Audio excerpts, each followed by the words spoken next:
Now we're going to jump back to Mike Rowe on Tucker Carlson. I told you he was making the rounds on Fox. Mike is making the rounds. He's doing his thing. And Mike is going to talk about some stuff on Fox. Oh my gosh, what's he going to talk about? Is he going to talk about how Americans are lazy again? Probably. Not a lot of people are working right now in the United States, and that's a big change. That's why maybe you have to use the drive-thru because no one's inside the restaurant. But not only is wait. If no one's inside the restaurant, then no one's at the drive-thru. Is that just me, or? I think he meant customers. Oh, okay. No, he said no one's working. So if no one's working at the restaurant, there's nobody at the drive-thru. Oh, okay. You know what? I interpreted him as okay. Yeah, it's hard to pay attention. Maybe. He just asks a lot of stupid questions. Why is it that nobody's working at restaurants? Why is it that my wife won't look at me? Maybe we're changing. Our attitudes toward work are changing. And a lot of people seem to have contempt for work. All of a sudden, signs are everywhere. You probably noticed them. Mike Rowe has spent a life thinking about work. He's host of How America Works on Fox Business Network. He joins us on the set of Patriot Awards. Of course, the immortal host of Dirty Jobs. And I think our most frequent and popular guest. Anyway, thank you so much for coming back. Mike Rowe, obviously you have noticed the change in attitude toward work. Some people sort of mocking the idea of work. What's your response to that? Yeah, so I'm wrong about as much as I am right. Yep, me too. Wait. No, you're wrong more than you're right. Just want to put a pin in this. And it's for that reason, I hate to say I told you so out loud ever. Yep. But for 15 years, my foundation has been talking about this slow sort of unraveling of what we loosely call work ethic, whatever that means. Yes. Right? And now between he doesn't know what it means, and we're talking about it unraveling. Yeah, it's unraveled. I don't know what it is. I just know it's unraveling.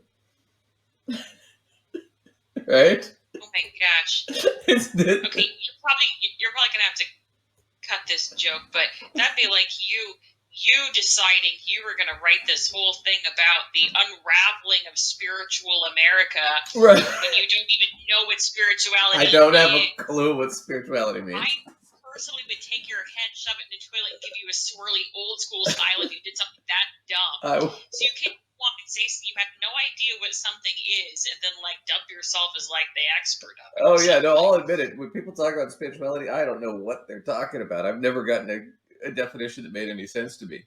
There's just some things you're also not going to claim that you know whether or not it's being successful or unraveling in all of America, are you? No, I'm not going to write a book about Gandhi's spirituality or something. If you don't know what it is, right? You don't get to be expert on it. Expertise. At bare minimum required right. that you can find what it is. Right. Right. Exactly. Even vaguely. Right. I'm not going to write about shit I don't know. But that's the problem. But that's what they're doing. They're talking about stuff that we don't know what it is. We just know it's bad. Yeah. It's like, and they know whether or not it's working, apparently. Yep. It's like when they come in there and the guy tells you have it, Lacey. You have it. And I don't even know what it is, but you have it. You definitely have it. You're like, oh, do I want it? I don't know. You know what it is. So I'm not sure if I want it or if I don't want it. I know, it's a little scary. An economist who's really drilled down on it. And I mean, last week there was an article in the New York Times called something like How to Combat the Assault on Modern Work. And I thought it was going to be an article about coal miners or crab fishermen or, big tough jobs where the danger is real. It wasn't. It was an article about everything from paper cuts to the non-existent pet bereavement policies that are being deemed hard. I'm not making it up. And so we're in a place where 7 million able-bodied men are not only not working between the ages of 25 and 7 million? 7 million able-bodied men are not only not working, they're affirmatively not looking for a job. That's never happened in peacetime, ever. And economists like Nick Eberstadt take a dim view of it. They're worried, and they're trying to inject that into the conversation at a time when we're still looking at the unemployment number as the true harbinger of what's really going on. But it's not. In his view, it's a Depression-era artifact. We're just looking at the wrong thing. We're looking. All right. So that's true. 7 million.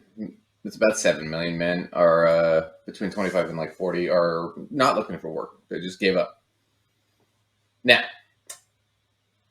he's talking about the analysis of that. They're not looking for work because they've gotten too many handouts or they just don't care. They're lazy. Go ahead. Right, because they're just too darned lazy to bother looking for work. Not because there's an entire systematic problem that is basically sort of pushed them out, so to speak. Right. So he talked about Nick Eberstadt, who's an economist. I've read Nick Eberstadt. He's college professors like to use him because he's easy to knock down. He works for the American Enterprise Institute, so he's right-wing. He's very conservative. The other fun thing about the American Enterprise Institute, who he works for, is they deny climate change. And one of their biggest donors is ExxonMobil. So, give you kind of a sense of their academic credentials, right? Nick Eberstadt also, the guy's published a ton of books through the American Enterprise Institute. You would be hard-pressed I can't find anything that he's done that's peer-reviewed. So nobody really takes him seriously, right? Anybody can publish a book. Publishing a peer-reviewed paper is different. Now, the 7 million guys, this is where I think this is interesting, and this is where the joke starts to get sexy. 7 million men aren't working. Now, this is actually a trend that's been going on for about 20 years. And this has been heavily studied, especially by the White House and the government, about why is this. And you know what it is? These 7 million people, right, is the number it's grown to now. Part of it's COVID, but they have two main things in common. They live generally in the South or in very conservative areas. So they have certain attitudes about work because of that. And they either have just graduated from high school and that's all they have, or they dropped out of high school. So these are non-educated men in a workforce where 75% of new jobs require some college. So they can't get decent paying jobs, and they just gave up. The other thing I want to talk about is this.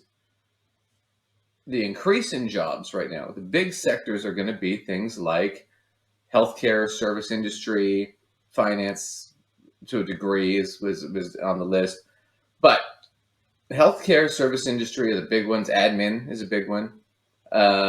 These are jobs that have always been generally considered feminine jobs. And so these guys don't want to take feminine jobs because they're conservative guys. They want to take masculine jobs. Well, then let's. I'm going to stereotype here, but let's call a spade a spade. Well, we have to at this point. Those stereotypes about what is a feminine job does tend to be a fairly conservative viewpoint. So It is particularly this sort of section of people that are going to be the most resistant to it, because that's really where the stronghold of that belief is, you know?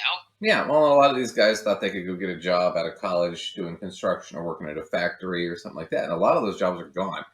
And some of that's from moving jobs overseas, but a lot of it's automation. Machines do most of the work anymore. They do most of the tasks.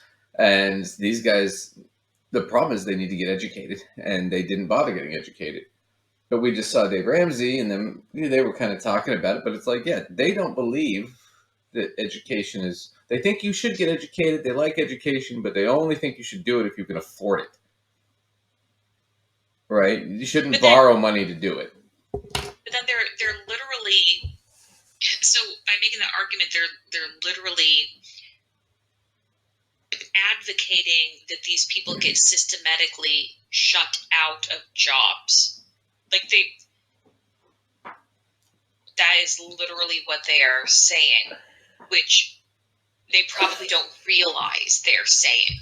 But they are literally saying, let's systematically keep these people shut out of positions. And then they're going to turn around and argue that it's their own doing, which I suppose in a certain way you could, because it is an individual choice not to go and get an education. But you see, they're the ones going and saying you should only go get the education if you can afford it. So which is it? Right. Is it a systematic problem that you're kind of trying to help perpetuate, or is it an individual choice problem? Right. It can't be both, right?